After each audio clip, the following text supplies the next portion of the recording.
Peace, family. It's your friendly neighborhood psychologist, Dr. Milo Dodson. There's a lot that I'm looking forward to enjoying again after this social distancing is over. Eating restaurant food at the restaurant, spending time with loved ones in person, and of course, going to the barbershop. My God, do I want to go back to the barbershop.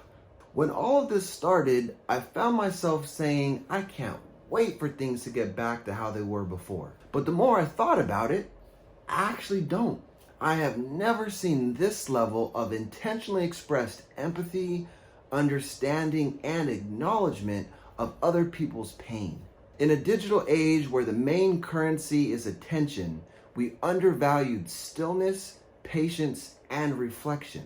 We only paid attention to what we could produce and were consumed by consumption. A lot of us actually only paid attention to our mental health when it was convenient. We took our social connections for granted. Even when we are physically with people, we looked past them and instead focused on our screens. So, in all honesty, I hope this newfound trend to acknowledge and value all of humanity continues. I hope we take this time to tell our loved ones that we love them more often. I hope we reflect on who we are and what we want from life. I also hope we take the time to be still and give gratitude for the fact that we have electricity, the internet, and running water.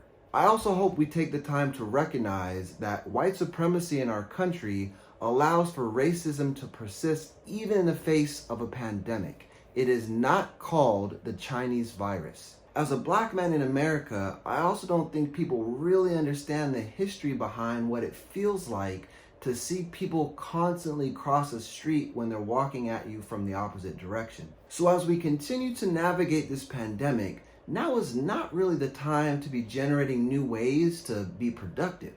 Instead, let's focus and prioritize on healing ourselves and healing our communities. One way or another, the future will be different. What we do today can make it for the better. So in these unprecedented and sometimes chaotic times, my hope for all of us is that we remember to love and be loved.